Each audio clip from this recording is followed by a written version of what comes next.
ஜமீன்தார் சங்கரையா வீட்ல ஒரு பெரிய ஃபங்க்ஷன் நடந்துட்டு இருக்கு. எல்லாரும் சாப்பாட்டுக்கு உட்காந்துட்டாங்க. ஆனாலும் யாரும் சாப்பிடல. ஏன்னா எல்லாரும் அஞ்சலியோட ஸ்பெஷல் புளியோதரைக்காக காத்துட்டு இருக்காங்க. ஜமீன்தார் சங்கரையா வேலைக்காரங்களை பார்த்து கோபமா கத்துறாரு. இந்த அஞ்சலி எங்க போனா? எப்பதான் வருவா? எல்லாரும் அவ செஞ்சு கொண்டு வர புளியோதரைக்காக காத்துட்டு இருக்காங்க. இவ்ளோ பெரிய ஆர்டர் கொடுத்தப்ப கூட முன்னாடியே வந்திருக்கணும்னு தெரியாது அவளுக்கு. யாராவது போய் என்ன நடக்குதுன்னு பாத்துட்டு வாங்கடா. சீக்கிரம் கிளம்பி போய் அவ எங்க இருக்கான்னு தேடி கண்டுபிடிச்சு அவளை கூட்டிட்டு வாங்க. போங்க சீக்கிரம். அப்பா அங்கிருந்த வேலைக்காரர் ரங்கையா இப்பவே போய் பாத்துட்டு வரேயா அப்படி சொல்லிட்டு போறான். அப்ப ஒரு பெரிய வேன் வந்து நிக்குது. அதுல இருந்து அஞ்சலி இறங்கி வந்து நேர ஜமீன்தார் சங்கரையா கிட்ட வர்றா.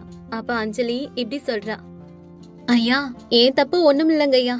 நீங்க அனுப்பின வண்டி தான். அந்த வண்டியில பெட்ரோல் தீந்துருச்சு. ஒரு தடவை டயர் பஞ்சர் ஆயிருச்சு. எனக்கு தெரியும் இவ்ளோ நேரம் என்ன திட்டிட்டு இருந்திருப்பீங்கன்னு. நான் வந்துட்டேன் ஐயா. அஞ்சலி, திட்டவெல்லாம் இல்ல. எல்லாரும் சாப்பாட்டுக்கு உட்காந்துட்டாங்க. யாரும் இன்னும் சாப்பிடல. உன் மாமிடிக்காய் புளியோதரைக்காக தான் இவ்ளோ நேரம் காத்துட்டு இருக்காங்கம்மா. அடட, என்னோட மாமிடிக்காய் புளியோதரை அவ்வளோ ஃபேமஸ் ஆயிடுச்சா? சரி, நான் எடுத்துட்டு வந்துட்டேன், சீக்கிரம் பரிமாறுங்க. அதுக்கப்புறம் அஞ்சலியோட மாமிடிக்காய் புளியோதரைய பரிமாற ஆரம்பிக்கிறாங்க. மாமிடிக்காய் புளியோதரை சாப்பிட்டதும் எல்லாரும் ஆஹா ஓஹோன்னு புகழ்ந்து தள்ளுறாங்க. அப்ப சங்கரையா அஞ்சலிய கூப்பிட்டு இப்படி சொல்றாரு, மத்த சாப்பாடு எல்லாம் எப்படி இருந்தாலும் சரி, ஆனா நீ ஒருத்தி பண்ற மாமிடிக்காய் புளியோதரை வந்துட்டாலே போதும். மத்த எல்லாமே தோத்து போயிடும். வெளியில சாப்பிட்டு போறவங்க எல்லாரும் சங்கரையா வீட்டுல சாப்பிட்டோம், சாப்பாடு அட்டகாசம்னு சொல்ல போறாங்க. சங்கரையா இப்படி சொன்னதும் அஞ்சலி, பணம் கொடுத்துட்டீங்கன்னா அப்படியே கிளம்பிடுவையா. அப்புறம் சங்கரையா காசு கொடுத்து அனுப்ப அஞ்சலி சந்தோஷமா வீட்டுக்கு கிளம்புறா. வீட்டுக்கு வந்ததும் அவளோட அத்தை சகுந்தலா அஞ்சலி கிட்ட இப்படி சொல்றாங்க, அஞ்சலி, பட்டணத்துல இருக்கிற சுரேஷ் போன் பண்ணான். உன் நம்பர் கேட்டதால அப்படியே கொடுத்துட்டேன். உன்கிட்ட ஏதோ பேசணும்னு சொன்னான். போன் பண்ணானா? அத்த, என்கிட்ட எங்க போன் இருக்கு? உங்க பையன் போன் தான் ரிப்பேர் ஆயிடுச்சுன்னு என் போனையும் சிம்மையும் அவர் வாங்கிட்டு போயிருக்காரே, அவர் தான் இப்ப அதை யூஸ் பண்ணிட்டு இருக்காரு.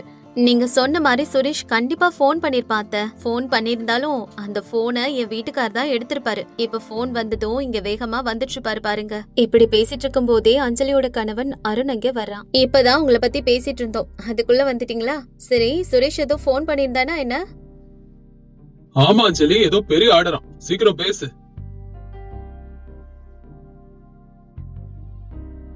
ஹலோ அக்கா, எப்படி இருக்கீங்க? இங்க எனக்கு தெரிஞ்ச ஒரு ஃப்ரெண்டோட கல்யாணம் அக்கா. அவரோட கேட்டரிங் முழுக்க உங்களுக்கு தான் குடுக்கலாம்னு முடிவு பண்ணிருக்கோம். கேட்டரிங் முழு ஆர்டர்னா என்ன சொல்ற சுரேஷ்? மாமிடிக்காய் புளியோதரை ஒண்ணுதானே? அக்கா, அந்த மாமிடிக்காய் புளியோதரை மட்டும் இல்ல, நீ சிக்கன் குழம்பு அது இதுன்னு எல்லாமே நல்லா பண்ணுவல்ல, அதெல்லாம் சேர்த்து 2-3 ஐட்டம் வேணும். மொத்தம் கல்யாணத்துக்கு வரவங்க ஒரு 400 பேர் இருப்பாங்கக்கா. என்ன சொல்ற? 400 பேருக்கா? 400 பேருக்கும் வெறும் புளியோதரை மட்டும்னா பண்ணிடலாம். ஆனா முழு சாப்பாடு என்னால முடியாது தம்பி.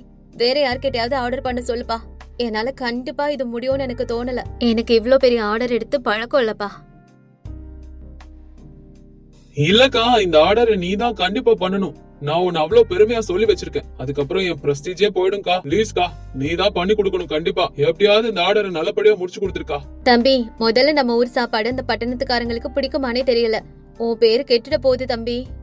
அக்கா, அதெல்லாம் உன் மேல எனக்கு நம்பிக்கை இருக்கு. நீ கண்டிப்பா பண்ணிடுவ. இந்த மாசம் 25ஆம் தேதி ஃபங்க்ஷன்.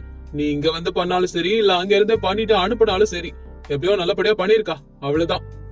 சரிப்பா, நான் ஒரு 10 நிமிஷத்துல போன் பண்ணி கன்ஃபார்ம் பண்றேன். இப்படி சொல்லிட்டு அஞ்சலி சுரேஷோட போனை வச்சதும் அருண் கிட்ட வந்து அஞ்சலி நடந்ததெல்லாம் சொல்றா.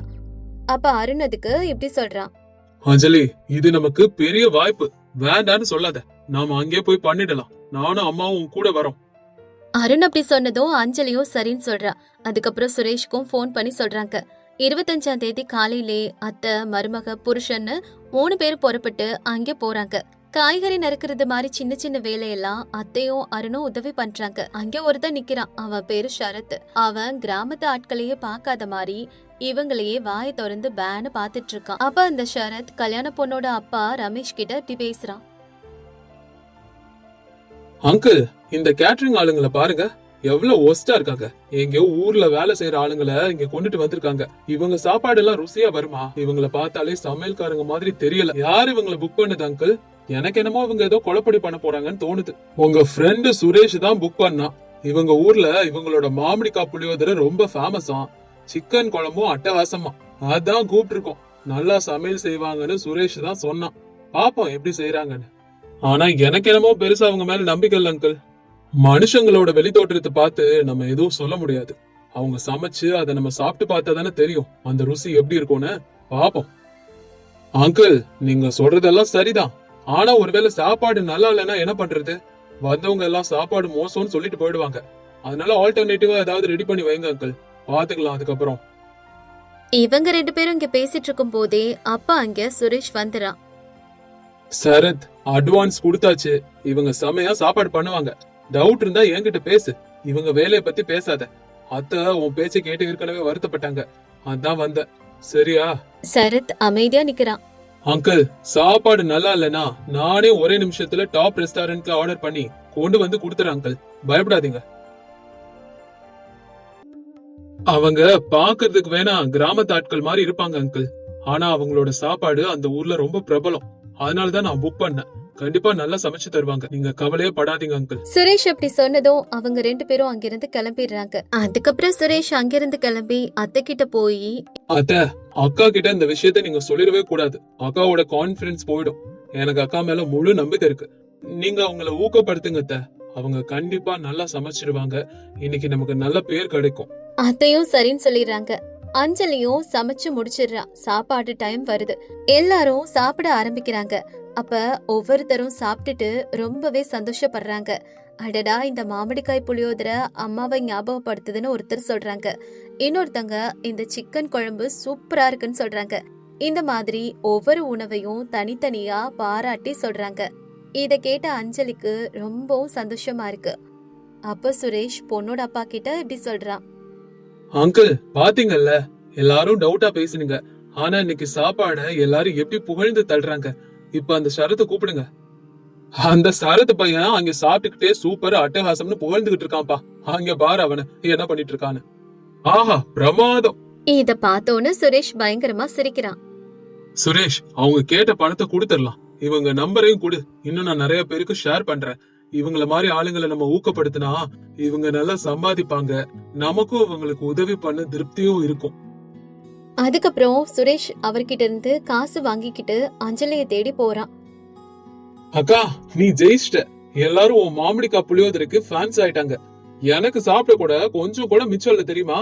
எனக்கு ரொம்ப சந்தோஷமா இருக்குதுக்கா. நான் நினைச்ச மாதிரி நீ நல்லா சமைச்சு நல்ல பேரும் வாங்கிட்டக்கா. இததான் நான் எதிர்பார்த்தக்கா. ரொம்ப தேங்க்ஸ் தம்பி. என் மேல இவ்ளோ நம்பிக்கை வச்சு என்னை இவ்ளோ தூரம் கொண்டு வந்தது நீதான். உன்னை நான் எப்பவுமே மறக்க மாட்டேன் சுரேஷ். ரொம்ப ரொம்ப நன்றி. இப்ப சுரேஷ் காசு கொடுக்க அஞ்சலி அதுல கொஞ்சம் காசு எடுத்து சுரேஷ் கிட்டே திருப்பி கொடுக்கறா. அக்கா, எனக்கு எதுக்கு இந்த பணம்? தம்பிக்கு அக்கா கொடுக்கற பரிசுன்னு எடுத்துக்கோ. இவ்ளோ தூரம் நான் வந்து சாதிச்சிருக்கேன்னா அது ஒன்னாலதான். வாங்கிக்கோடா பட்டு. வேண்டான்னு மட்டும் சொல்லாத. சுரேஷும் கண் கலங்கிக்கிட்டே அந்த பணத்தை வாங்கிக்கிறான். அத பார்த்து அஞ்சலி இப்படி கேக்குறா. சுரேஷ் தம்பி, என்னாச்சு உனக்கு? எதுக்காக இப்ப கண் கலங்குற? சொல்லு. இல்லக்கா, உன் தூய்மையான அன்பை பார்த்து எனக்கு ஆனந்த கண்ணீரே வந்துருச்சு. அதுதான்க்கா. அஞ்சலியும் சுரேஷும் பாசத்தை பரிமாறிக்கிட்டதுக்கு அப்புறம் சுரேஷ் அவங்கள ஊருக்கு அனுப்பி வைக்கிறான். வீட்டுக்கு வந்ததும் அத்தை அஞ்சலி கிட்ட இப்படி சொல்றாங்க. அஞ்சலி, இதுக்கப்புறம் நம்ம கஷ்டம் எல்லாம் முடிஞ்சதுமா. மாமிடிக்காய் புளியோதரை மட்டும் இல்ல, முழு கேட்டரிங்கையும் நம்மளே எடுத்து பண்ணிடலாமா? நீங்க சொல்றது சரிதான், நம்ம கண்டிப்பா பண்ணலாம். சுரேஷ் பண்ண சின்ன உதவிய அஞ்சலி பயன்படுத்திக்கிட்டதுனால அதுக்கப்புறம் அவங்க முழு கேட்டரிங்க தொடங்குறாங்க. ருசிகரமான சாப்பாட்டை கம்மி செலவுல கொடுத்து சுத்தி இருக்கிற ஊர்கள்ல மட்டும் இல்லாம பெரிய பெரிய பட்டணங்கள்ல கூட அஞ்சலி கேட்டரிங் ரொம்ப பிரபலமாகுது. குறிப்பா அஞ்சலியோட மாமிடிக்காய் புளியோதரைக்கு இன்னைக்கு லட்சக்கணக்கான ஃபேன்ஸ் உருவாகியிருக்காங்க.